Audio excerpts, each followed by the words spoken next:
ನಾಗರಾಜ್ ಯಾದವ್ ಅವರೇ, ಈ ಪ್ರಶ್ನೆ ಏನಂತ ಹೇಳಿದ್ರೆ ನಂದು ಇಲ್ಲಿ ಅತಿ ಮುಖ್ಯವಾಗಿರ್ತಕ್ಕಂಥ ಪ್ರಶ್ನೆ, ಒಂದು ಕಡೆ ರಾಮಲಿಂಗಾರೆಡ್ಡಿ ಅವರಿಗೆ, ಒಂದು ಕಡೆ ಸಿದ್ದರಾಮಯ್ಯನವ್ರಿಗೆ ಬಹಳ ಅಸಮಾಧಾನಗಳಿದೆಯಾ JDS ಜೊತೆಗಿನ ಈ ಸರ್ಕಾರದ ಬಗ್ಗೆ, BBMP ಎಲ್ಲ ಆಡಳಿತದ ಬಗ್ಗೆ ಅಂತ?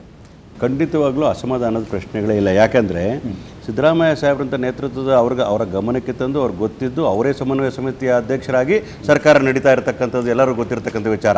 ರಾಮಲಿಂಗಾರೆಡ್ಡಿ ಅವರು ಕೂಡ ಖಂಡಿತವಾಗ್ಲೂ ಕೂಡ ಯಾವುದೇ ರೀತಿ ಅವರು ಒಂದು ಮಾತ್ರ ಹೇಳ್ತೀನಿ ಕೇಳಿ, ಇವ್ರು ಹೇಳಿದ್ರು ಅಷ್ಟೊಂದು ಪ್ರಬಲವಾದ ನಾಯಕರನ್ನ ದೂರ ಇಟ್ಟು ಹೇಗೆ ಮಾಡ್ಲಿಕ್ಕೆ ಸಾಧ್ಯ, ಅವ್ರಿಗೆ ಅಸಮಾಧಾನ ಇರಲ್ವಾ, ಅವರೇನು ಸನ್ಯಾಸಿನ ಅಂತ ಕೇಳಿದ್ರಲ್ಲ ನಮ್ಮ ಆತ್ಮೀಯ ಸ್ನೇಹಿತರು, ನಾನು ಒಪ್ತೀನಿ ಅವ್ರ ಮಾತನ್ನ. ಎಷ್ಟೇ ನೋವಿದ್ರು ಕೂಡ ಅವರೊಬ್ಬ ಕಾಂಗ್ರೆಸ್ನ ನಿಷ್ಠಾವಂತ ನಾಯಕ ಅಂತಕ್ಕಂಥ ಮರಿಬಾರ್ದು. ಒಂದು ನಿಮಿಷ ಅವರ ಪ್ರಾಮಾಣಿಕತೆಯನ್ನ ನೋಡಿ ಸರ್, ಈ ಫಸ್ಟ್ ರಾಮಲಿಂಗಾರೆಡ್ಡಿ ಮುಗಿಸ್ತೀನಿ, ನಾವು ಸಿದ್ದರಾಮಯ್ಯ ಸಾಹೇಬ್ ಬರ್ತೀನಿ. ರಾಮಲಿಂಗಾರೆಡ್ಡಿ ಸಾಹೇಬರ ಪ್ರಾಮಾಣಿಕತೆಯನ್ನ ಯಾರೂ ಪ್ರಶ್ನೆ ಮಾಡಲಿಕ್ಕೆ ಸಾಧ್ಯ ಇಲ್ಲ. ಅವರು ಕೊಯಿಲೇಷನ್ ಗವರ್ಮೆಂಟ್ ಪರ ಇದ್ದಾರೆ.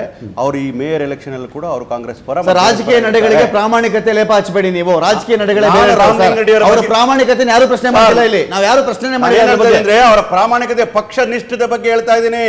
ಅವರು ಸನ್ಯಾಸಿ ಅಲ್ವಾ, ಕಟ್ಟಾಗ್ತಾ ಇದ್ದೀರಾ ಅವ್ರನ್ನ ನೀವು? ಇಲ್ಲಿ ಕೇಳಿ, ಬಹಳ ಇಂಪಾರ್ಟೆಂಟ್ ಪ್ರಶ್ನೆ ಹೇಳಿದ್ರು. ಅವ್ರೇನ್ ಸನ್ಯಾಸಿನ ಅಧಿಕಾರಕ್ಕೋಸ್ಕರ ಏನ್ ಬೇಕಾದ್ರೆ ನಡೀಬಹುದು ಅನ್ನೋ ರೀತಿಯಲ್ಲಿ ಮಾತಾಡಿದಾಗ ನಾನು ಇದು ಸ್ಪಷ್ಟಪಡಿಸ್ತಾ ಇದ್ದೇನೆ. ಅವರು ಅಧಿಕಾರದ ಲಾಲಸೆಗೋಸ್ಕರ ಕಾರ್ಪೊರೇಷನ್ ಬಲಿ ಕೊಡಲ್ಲ, ಪಕ್ಷದ ವಿರುದ್ಧವಾಗಿರ್ತಕ್ಕಂಥ ನಡೆಗಳನ್ನ ಮಾಡಲ್ಲ ಅಂತಕ್ಕಂಥ ನಿಷ್ಠೆಯ ಪ್ರಾಮಾಣಿಕತೆ ಒಬ್ಬ ವ್ಯಕ್ತಿ ಅಂತಂದ್ರೆ ರಾಮಲಿಂಗಾರೆಡ್ಡಿ ಸಾಹೇಬ್ರ ಅಂತಕ್ಕಂಥ ಮಾತನ್ನ ನಾನು ಸ್ಪಷ್ಟವಾಗಿ ಹೇಳ್ತಾ ಇದ್ದೇನೆ. ನಾಗರಾಜ್ ಯಾದವ್ ಒಂದು ನಿಮಿಷ ಇಲ್ದಾಗದಾದ್ರೆ ಅವರು ನಿಷ್ಠರಾಗಿದ್ದಾರೆ. ತಮಗೆ ಅಧಿಕಾರ ಸಿಕ್ಲಿಲ್ಲ ಅಂದ್ಬಿಟ್ಟು ಏನ್ ಬೇಕಾದ್ರೂ ಮಾಡ್ತಾರೆ ಅಂತ ನಾ ಹೇಳಲಿಲ್ಲ. ಅವ್ರಿಗೆ ಅಸಮಾಧಾನ ಇದೆ, ಅತೃಪ್ತಿ ಇದೆ ರಾಮಲಿಂಗಾರೆಡ್ಡಿ ಅವರಿಗೆ. ಅತೃಪ್ತಿ ಅಸಮಾಧಾನವನ್ನ ಸಿದ್ದರಾಮಯ್ಯ ಸಾಹೇಬ್ರ ಕೇಳಿದ್ರಿ. ಸಿದ್ದರಾಮಯ್ಯ ಸಾಹೇಬರು ಕೇವಲ ಮಾಜಿ ಮುಖ್ಯಮಂತ್ರಿ ಅಲ್ಲ, ಈ ಸಮ್ಮಿಶ್ರ ಸರ್ಕಾರದ ಒಂದು ಜವಾಬ್ದಾರಿತ ಸ್ಥಾನದಲ್ಲಿರ್ತಕ್ಕಂಥ ಸಮನ್ವಯ ಸಮಿತಿಯ ಅಧ್ಯಕ್ಷರಾದ್ಮೇಲೆ ಅವರು ಖಂಡಿತವಾಗ್ಲೂ ಈ ಸರ್ಕಾರ 5 ವರ್ಷ ಇರಬೇಕು ಅಂತ ಆಲೋಚನೆ ಮಾಡ್ತಾರೆ ಹೊರತು ಈ BBMP ಎಲೆಕ್ಷನ್ ಹಾಲಿ ಮುಖ್ಯಮಂತ್ರಿ ಮಾಜಿ ಮುಖ್ಯಮಂತ್ರಿ ಮುಖ ಕೊಟ್ಟು ಮಾತಾಡ್ತಿಲ್ಲ ಸರ್. ಸಂಗೊಳ್ಳಿ ರಾಯಣ್ಣ ಜಯಂತಿಗೆ ಬರ್ತಾರೆ, ಅವ್ರು ಬಂದು ಹೋಗೋವರೆಗೂ ಕೂಡ ಇನ್ನೊಬ್ರು ಕಾಲಿಂದಾನೇ ಇಳಿಯಲ್ಲ. ಅವ್ರನ್ನ ಕೇಳ್ಬೇಕು. ಅಷ್ಟರ ಮಟ್ಟಿಗೆ ಅಸಮಾಧಾನ ಮಧ್ಯದಲ್ಲಿ JDS ರಾಜ್ಯಾಧ್ಯಕ್ಷರಾಗಿ ವಿಶ್ವನಾಥ್ ಅವ್ರ ನೇಮಕ ಮಾಡಿದ್ಮೇಲೆ ಆ ಕಾರಣಕ್ಕೊಂದಷ್ಟು ಅಸಮಾಧಾನ ಇದೆ. ವಿಶ್ವನಾಥ್ ಅವ್ರನ್ನ ಸಮನ್ವಯ ಸಮಿತಿಗೆ ಸೇರಿಸಬೇಕು ಅಂತ ಬಂದ್ಮೇಲೆ ಅಸಮಾಧಾನ ಇದೆ. ಹೇಳ್ತಾ ಇದೀನಿ ಕೇಳಿ. ಒಂದು ವೇಳೆ ಸಿದ್ದರಾಮಯ್ಯ ಸಾಹೇಬರು ಅಲ್ಲಿ ಭಾಷಣ ಮಾಡ್ತಾರ ಸಂದರ್ಭದಲ್ಲಿ ಡಿಸ್ಟರ್ಬ್ ಆಗಬಾರ್ದು ಅಂತೇಳಿ ಮುಖ್ಯಮಂತ್ರಿಗಳು ಸೌಜನ್ಯದಿಂದ ಇದ್ರೆ ಅದನ್ನ ನೀವು ಬೇರೆ ರೀತಿ ವ್ಯಾಖ್ಯಾನ ಮಾಡೋದಾದ್ರೆ ಮುಖ್ಯಮಂತ್ರಿಗಳು ಸೌಜನ್ಯದಿಂದ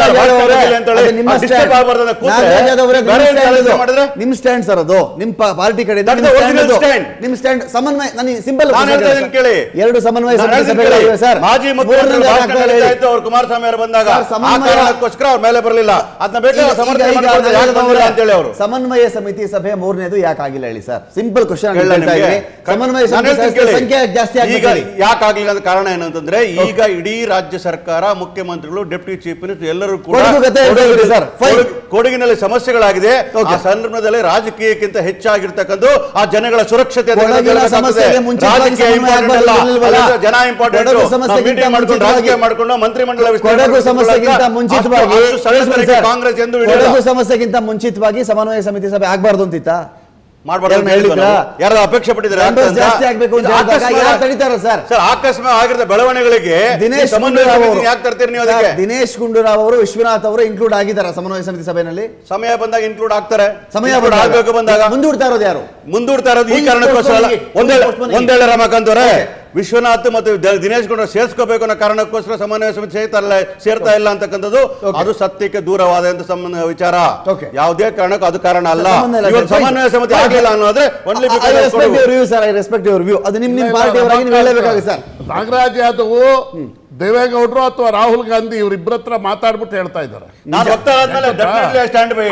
ದೇವೇಗೌಡರು ಮತ್ತೆ ರಾಹುಲ್ ಗಾಂಧಿ ಕೊಡಗಿನ ಇದಾದದ್ದು ಜಲಪ್ರಳಯ ಆದದ್ದು 15 ದಿವಸದಿಂದ ಈಚೆಗೆ. 15 ದಿವಸದ ಮೊದಲವರೆಗೂ ಯಾಕೆ ಇನ್ನು ಸಮನ್ವಯ ಸಮಿತಿ ಮೀಟಿಂಗ್ ಆಗಿಲ್ಲ? 15 ಡೇಸ್ ಮೊದಲು ಯಾಕೆ ಸಮನ್ವಯ ಸಮಿತಿ ಮೀಟಿಂಗ್ ಆಗಿಲ್ಲ? ಬೇರೆ ಬೇರೆ ಕಾರಣಕ್ಕೆ ಬೇರೆ ಕಾಮನ್ ಮಿನಿಮಮ್ ಪ್ರೋಗ್ರಾಮ್ ಎಲ್ಲಾಯ್ತು? ವೀರಪ್ಪ ಮೊಯ್ಲಿ ಅವ್ರು ಕೊಟ್ಟು ಕಾಮನ್ ಮಿನಿಮಮ್ ಪ್ರೋಗ್ರಾಮ್ ಅದು ಸತ್ತೋಗಿದೆ.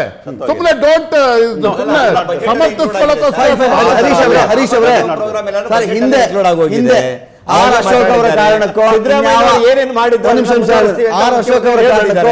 ಆರ್ ಅಶೋಕ್ ಅವರ ಕಾರಣಕ್ಕೋ ಇನ್ಯಾವುದೋ ಬೆಂಗಳೂರಿನ ಪ್ರಬಲ ನಾಯಕರ ಕಾರಣಕ್ಕೋ ಬಾಗಿಲಿಗೆ ಬಂದಿತ್ತು ಅಧಿಕಾರ ಬಿಬಿಎಂಪಿನಲ್ಲಿ, ನೀವು ಕಳ್ಕೊಂಡಿದ್ದೀರಿ.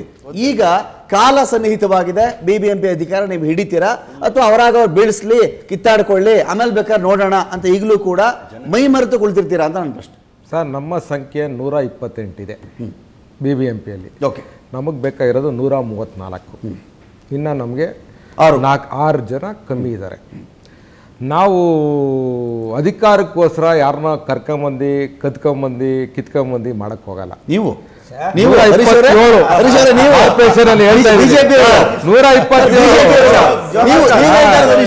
ಹೇಳ್ತಾ ಇದ್ರು ಸಿದ್ದರಾಮಯ್ಯ ಅವರು ಏನೇನು ಕಾರ್ಯಕ್ರಮ ಅದನ್ನೆಲ್ಲ ಮುಂದುವರ್ಸಂತ ಈಗ ತಾನೆ ನಮ್ಮ ಸ್ನೇಹಿತರು ಹೇಳ್ತಾ ಇದ್ರು. ಬಡವ್ರು ಕೊಡ್ತಾ ಇದ್ದ ಅಕ್ಕಿ ಕಮ್ಮಿ ಮಾಡಿದ್ರು ಏನೇನಿದೆ ಅವ್ರಿಗೆ ಗೊತ್ತಿದೆ. ಇವತ್ತು ಸಮನ್ವಯ ಸಮಿತಿ ಅಧ್ಯಕ್ಷರು ಮುಖ್ಯಮಂತ್ರಿಗಳ ಹತ್ರ ಮಾತಾಡ್ಬೇಕಾದ್ರೆ ಎಲ್ಲಿ ಸರಿ ಆಗೈತೆ 5 kg 7 kg ಅಂತ ಇವತ್ತವರೆಗೂ ಗೊತ್ತಾಗಿಲ್ಲ. ಇನ್ನ ಅದನ್ನ ಅಧಿಕೃತವಾಗಿ ಮಾತಾಡಿಲ್ಲ. ಸಮನ್ವಯ ಸಮಿತಿ ಅಧ್ಯಕ್ಷರು ಪತ್ರ ಬರೀತಾರೆ.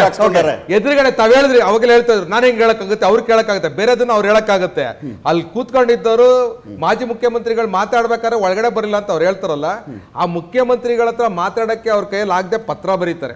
ಸಮನ್ವಯ ಸಮಿತಿ ಅಧ್ಯಕ್ಷ ಯಾರು ತಂದೆ ಸ್ಥಾನದಲ್ಲಿ ಅವ್ರು ಪತ್ರ ಬರೀತಾರೆ ಎಲ್ಲದಕ್ಕೂ, ಈ ರೀತಿ ಇದ್ ಮಾಡ್ಬೇಕು ಅದ್ ಮಾಡ್ಬೇಕು ಅಂತ.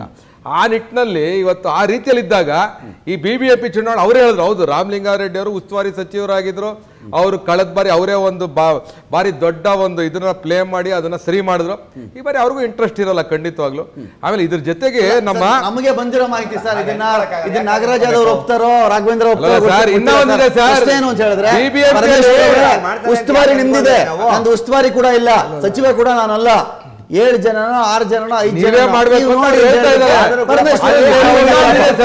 ಇನ್ನೊಂದಿದೆ ಅಲ್ಲಿ SBM ಅಂತಿದೆ.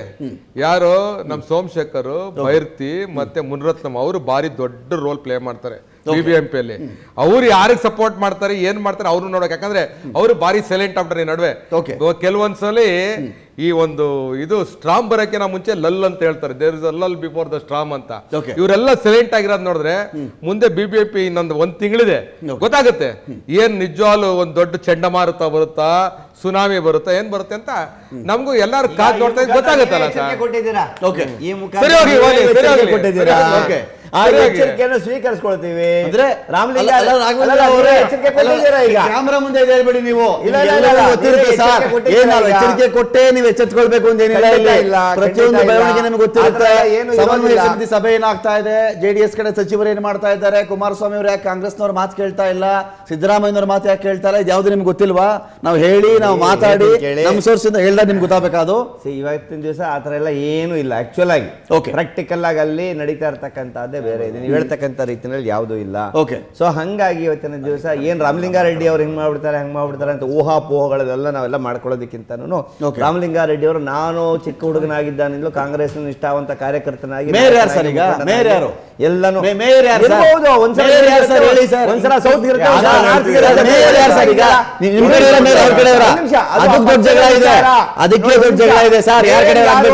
ಅದನ್ನ ಡಿಸೈಡ್ ಮಾಡ್ತಕ್ಕಂಥದ್ದು ಆ ಪಕ್ಷದ ವಿಚಾರ.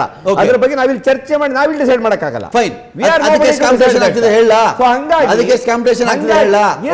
ಶಾಸಕರು ಸಚಿವರ ನಡುವೆ ಡಿಪೆಂಡಿಂಗ್ ಅಪಾನ್ ರಿಸರ್ವೇಶನ್, ಅದಕ್ಕೆ ಕಾಂಪಿಟೇಷನ್ ಇದ್ದೇ ಇರುತ್ತೆ. ಎಷ್ಟೆಷ್ಟು ಸಲ ರಿಸರ್ವೇಶನ್ ಕಾಂಪಿಟೇಷನ್ ಅಲ್ಲ ಸರ್, ಇದು ಪ್ರತಿಷ್ಠೆ ಕಾಂಪಿಟೇಷನ್, ಇದು ರಿಸರ್ವೇಶನ್ ಕಾಂಪಿಟೇಷನ್ ಅಲ್ಲ. ಇದು ಇರಬಾರ್ದು ಅಂತಿಲ್ಲ. ಶ್ಯಾಮನೂರ್ ಒಬ್ಬರು ಕ್ಯಾಂಡಿಡೇಟ್ ಇದ್ದಾರೆ, ಇಲ್ಲಿ ಶ್ಯಾಮನೂರ್ ಕಡೆಯಿಂದ ಒಬ್ಬ ಕ್ಯಾಂಡಿಡೇಟ್ ಇದ್ದಾರೆ, ಇವ್ರನ್ನೇ ಮಾಡ್ಬೇಕು ಅಂತ ಹೇಳ್ತಿದ್ದಾರೆ ಅವರು. ಆ ಪ್ರಶ್ನೆ ಬೇರೆ.